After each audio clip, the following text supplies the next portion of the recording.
উপস্থিত রয়েছেন জনাব মোহাম্মদ হাবিবুর রহমান, বেশিমা পূর্বপাড়া পূর্ব বড়গ্রাম জামে মসজিদ। আসলে প্রধান অতিথি আছেন জনাব মোহাম্মদ আখতারুজ্জামান মিয়া এবং প্রধান মেহমান রয়েছেন জনাব মোহাম্মদ মাহফিজুল ইসলাম মার্শাল। বিশেষ মেহমান রয়েছেন অধ্যক্ষ মোহাম্মদ মমিনুল ইসলাম মমিন সাহেব, জনাব মোহাম্মদ মঈনুদ্দিন শাহ, জনাব মোহাম্মদ আব্দুর রহিম সাহেব। সবার নামে পড়ার চেষ্টা করেছি, কিন্তু অনেকের টাইটেল পড়তে পারলাম না, লেখাটা প্রিন্ট করার সময় একটু ঝাপসা হয়ে গেছে। আমি দোয়া করে দিই আজকের এই প্রোগ্রামকে বাস্তবায়ন করবার জন্য আমার পরিচয় টুকরা চিরির বন্দরের যে কমিটির ভাইয়েরা মাথার ঘাম পায়ে ফেলেছেন, বুকের তাজা রক্তকে পানি করেছেন। আয় আল্লাহ,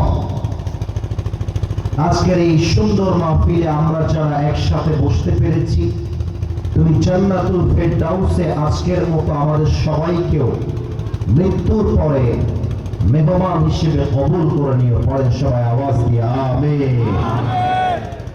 আপনারা জানেন যে আমাদের মাহফিল সোশ্যাল মিডিয়া তথা ফেসবুক, ইউটিউব, ইনস্টাগ্রাম সব জায়গাতে আমাদের প্রোগ্রামগুলো লক্ষ কোটি মানুষের কাছে পৌঁছে যায়।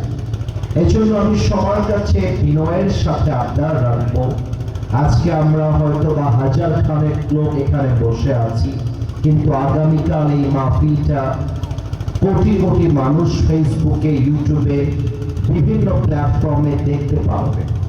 আমরা পরিবেশটা এত চমৎকার দিতে চাই, এবং যখন আপনারা আমাকে কোনো কথার জবাব দিবেন, হতে পারে ঠিক, হতে পারে সুবহানাল্লাহ, হতে পারে আল্লাহু আকবার, জবানটা এত উঁচু গলায় করবেন যেন প্রমাণ হয়ে যায় দিনাজপুরের চিরির বন্দরের সন্তানরা কোনো কাপুরুষের সন্তান নয়, সব বীরপুরুষের সন্তানগুলো আমার সামনে বসে আছে। এই প্রমাণটা দেওয়ার জন্য আমি বিনীত আবদার রাখলাম। এবং আপনারা জানেন কমিটি অত্যন্ত গভীর রাত